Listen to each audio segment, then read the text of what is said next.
नमस्कार ओमकार जी, बहुत बहुत स्वागत है आपका। नमस्ते अंजू जी, आपके दर्शकों को भी नमस्कार। सर, बिहार में दरअसल इंडी गठबंधन में क्या हो रहा है? मुकेश सहनी, वो जो वीआईपी पार्टी वाले हैं, एनडीए से वहां गए और वहां पर भी सीटों को लेकर मारामारी मची हुई है, बात ही नहीं बन पा रही है। और फिर खबरें ये भी आ रही हैं कि वो कहीं ना कहीं अमित शाह के संपर्क में भी है। तो खिचड़ी क्या पक रही है सर वहां पर? देखिए, मुकेश सहनी जो है वो 20-25 सीटें, 24-25 सीटें मांग रहे थे। इन्होंने आश्वासन दिया था कि करीब 22 के आसपास उनको दे देंगे। अब संकट ये है कि जो आरजेडी अपने कोटे की सीटें उनको देने वाले थे, उसका तो उनको पता चल गया है कि इन इन सीटों पर मुझे अपने प्रत्याशियों को खड़ा करना है। लेकिन जो कांग्रेस छोड़ने वाली थी 10 सीटें उनके लिए, अभी तक भी कांग्रेस ने लिस्ट दी नहीं है, क्योंकि कांग्रेस को भी पता नहीं है कि उसके कैंडिडेट कहां कहां खड़े होंगे। 24 घंटे बचे हैं नॉमिनेशन दाखिल करने के, पहले चरण के, और 24 घंटे पहले तक भी आरजेडी और कांग्रेस में कोई संवाद नहीं है, कोई सहमति नहीं है, किसी तरह का समन्वय भी नहीं है। आपको ताज्जुब होगा ये जानकर के कि वहां कांग्रेस पार्टी ने जो प्रदेश अध्यक्ष बनाया है वो एंटी आरजेडी के रूप में जाना जाता है। जिसको वहां प्रभारी बना करके भेजा है कृष्णा अल्लावरू, आज तक उसने लालू यादव से मुलाकात नहीं की है। तेजस्वी यादव ने कल नॉमिनेशन दाखिल किया है, उनके पिताजी, उनकी माताजी उनके साथ दिखाई दे रही हैं। कांग्रेस का कोई नेता नॉमिनेशन में उनके साथ नहीं गया।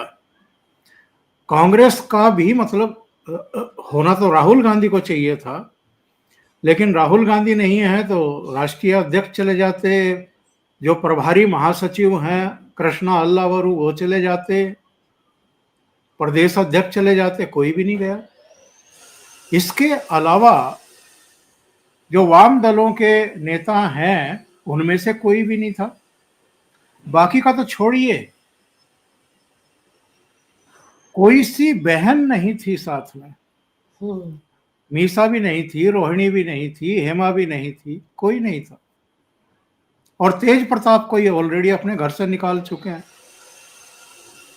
तो आप ये समझो कि बिहार में कितना दिलचस्प चुनाव हो रहा है, और फिर ये कहते हैं कि वोट चोरी हो गई, मैच फिक्सिंग हो गई।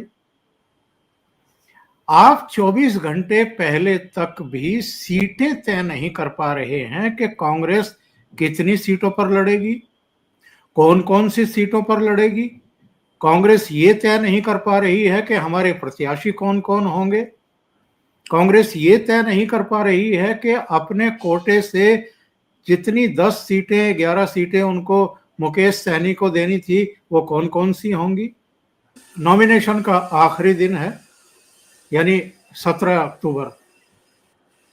अब इस चरण के लिए कितने दिन बचे हैं चुनाव प्रचार के? मान लिया 20-21 दिन बचे हैं। 6 नवंबर को मतदान होना है पहले चरण के लिए।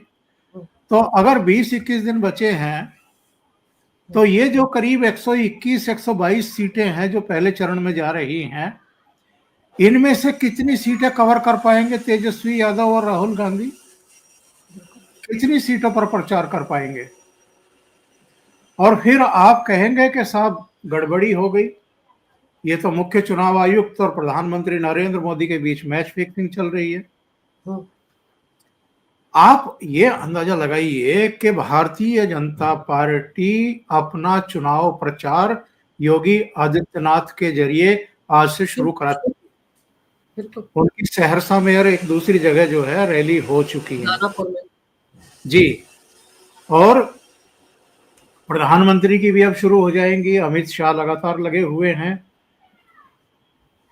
एनडीए में जहां थोड़ी बहुत ऊंच नीच, खटपट, मतभेद जो भी थे, हाथों हाथ सुलझाए गए।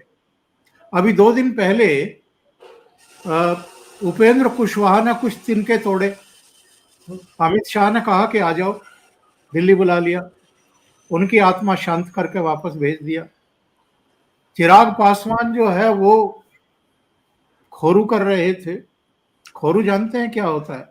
ये जो खूंटे पे बंधे हुए जो पशु होते हैं, वो पिछले पैरों से वो मिट्टी पीछे को फेंकते हैं, तो वो उनका ये हाल था। तो उनको बुलाया गया, समझाया गया, उनको कहा गया कि ठीक है, जितनी सीटें आप मांग रहे हैं उतनी सीटें हम आपको देंगे, लेकिन आपकी कुछ सीटों पर भारतीय जनता पार्टी के कैंडिडेट होंगे और कुछ पर जनता दल के होंगे। उनको शांत किया गया। क्या कांग्रेस में कोई बात करने के लिए तैयार है महागठबंधन के सहयोगी दलों से? क्या तो लालू यादव, तेजस्वी यादव इस कैपेसिटी में छोड़े हैं राहुल गांधी ने या मल्लिकार्जुन खड़गे ने कि वो कोऑर्डिनेट कर पाए अपनी तरफ से?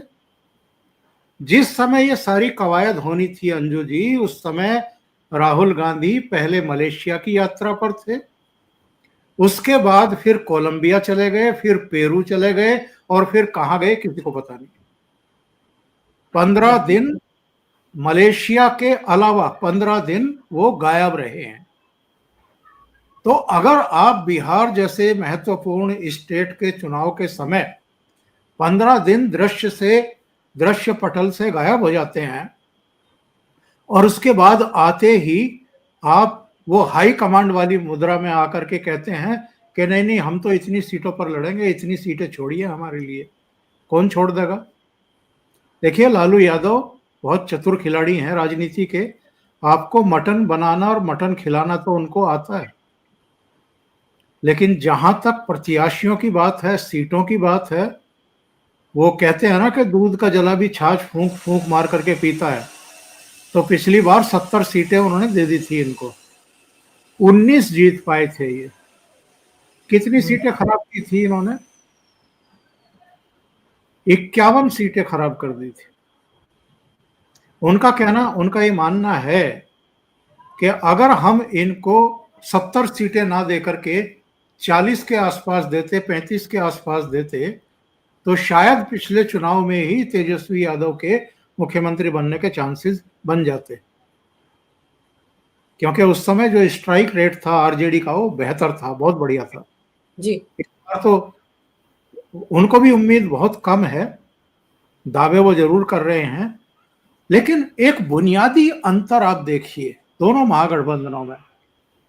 यहां एनडीए में कहीं कुछ भी होता है। बीच में नीतीश बाबू का भी आया था कि नीतीश नाराज हैं कि उनके हिस्से की कुछ सीटें वो चिराग को दे रहे हैं या दूसरे लोगों को दे रहे हैं, लेकिन यहाँ कोऑर्डिनेशन है, संवाद है, समन्वय और तुरंत चीजों को हल करने की इच्छा शक्ति है, जिजीविषा है। जो भी मतभेद होते हैं उनको तुरंत हल कर लिया जाता है। यहाँ तो 24 घंटे बचे हैं और सीटें ही तय नहीं है, प्रत्याशी तय नहीं है। कल रात का आपने सुन ही लिया होगा पटना एयरपोर्ट पर जो जूतम पेजार हुआ है कांग्रेस के नेताओं के बीच में। तो ये क्यों हो रहा है? सर, टिकट बेचने के आरोप लगा रहे हैं एक दूसरे के ऊपर। और ये मुकेश सहनी वाले मामले में भी खबरें तो ये हैं कि सुबह सुबह राहुल गांधी की उनसे बात हुई, फिर इसलिए उन्होंने एक प्रेस कॉन्फ्रेंस करनी थी, वो प्रेस कॉन्फ्रेंस भी नहीं हुई, और वहां पर सहनी की अपनी पार्टी के कार्यकर्ता ही आपस में भिड़ गए, वहां पर भी सिर्फ टब्बल चल रहा है सर। तो ये हो क्या रहा है इंडी गठबंधन में? पहले 12 बजे प्रेस कॉन्फ्रेंस बुलाई थी मौर्या होटल में, फिर उसको टाला गया क्योंकि तेजस्वी का और राहुल गांधी का फोन आ गया।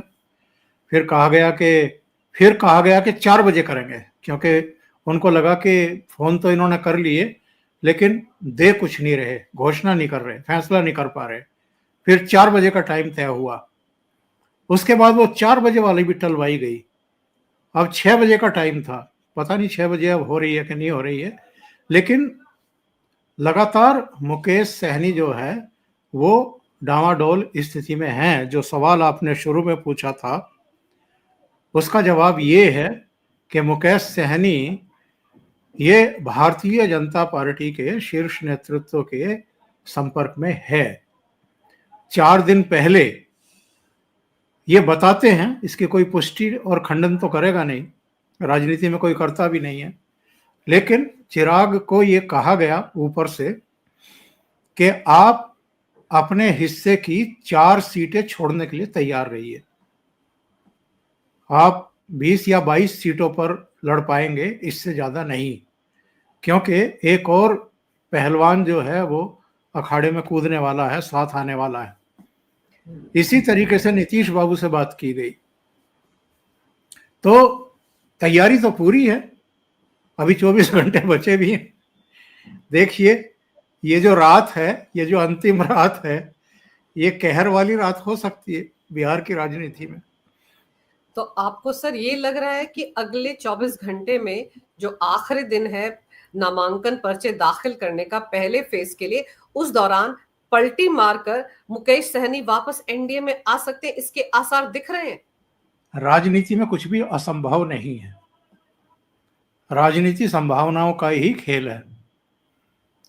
और बहुत सारी चीजें मुकेश सहनी को दिखाई दे रही, जैसे मुकेश सहनी ने उप मुख्यमंत्री पद की शर्त रखी थी कि अगर सरकार बनती है तो उप मुख्यमंत्री पद मुझे देना होगा। कांग्रेस इस पर तैयार नहीं थी। कांग्रेस ने कहा कि भाई second largest party India alliance में कांग्रेस है, तो उप मुख्यमंत्री का पद जो है वो मुकेश सहनी को कैसे दिया जा सकता है? ऐसा कितनी सीटें आप जीत करके ले आएंगे? तो एक तो वो बात है, मुकेश सहनी को लगता है कि उप मुख्यमंत्री पद कांग्रेस के चलते नहीं हो पाएगा, और दूसरे कांग्रेस ही नहीं बता रही है अभी तक। आरजेडी ने तो बता दिया कि ये सीटें हैं जहां से आप अपने कैंडिडेट तय कर लीजिए, यहां आप लड़ लीजिए। 12 सीटें आरजेडी ने बता दी, 10 सीटें कांग्रेस को बतानी है, वो नहीं बता रही है। और बेचैनी और मारपीट और आपस के कॉलर पकड़ करके धींगा मुश्ती, ये इसी वजह से है। तो एक ऐसा क्योस क्रिएट करके रख दिया है इन लोगों ने, और फिर कहेंगे कि साहब देखिए, हमें तो चुनाव हरवा दिया, हमारे वोटरों के नाम वोटर लिस्ट से गायब कर दिए, हमारे ही वोटरों पर गाजगिरी चुनाव आयोग की, और वोट चोरी हो गया जनाब। सर ये सब तो होगा, पर सर मुकेश सहनी को लेकर जो बीजेपी के नेता, उनकी तरफ से तो ये भी कहा जा रहा है थाली के बैंगन बने हुए हैं, और फिर ये भी कहा जा रहा है कि अगर उनका इतना अपमान हो रहा है इंडी गठबंधन में, तो वो तो मल्लाह समुदाय भी देख रहा है, सहनी समुदाय भी देख रहा है, मजा चखाएगा यूपीए को, ये सब यूपीए इंडी गठबंधन को, ये सब बातें भी हो रही हैं। ये सब प्रेशर टैक्टिस होती है राजनीति में। जब तक उस खेमे में है तब तक थोड़ा थोड़ा जलील सा करते रहो, शर्मिंदा करते रहो, पाप पुण्य याद दिलाते रहो, और जैसे ही वो छलांग मार करके इस खेमे में आए तो ये तो हमारे गठबंधन को स्ट्रेंथन करेगा, बहुत ही बढ़िया आदमी है, पहले भी तो हमारे साथ काम कर चुका है, तो इससे जो है फला समाज जो है और हमारे साथ जुड़ेगा, ये होगा वो होगा, वहां तो वो किसी का सम्मान ही करना नहीं जानते हैं। इस तरह के बयान आने में कितना टाइम लगेगा? तो ये सब एक टैक्टिस होती है, बिदकाने की, उकसाने की, बहकाने की, फुसलाने की, साथ मिलाने की। तो देखिए क्या होता है, लेट अस सी।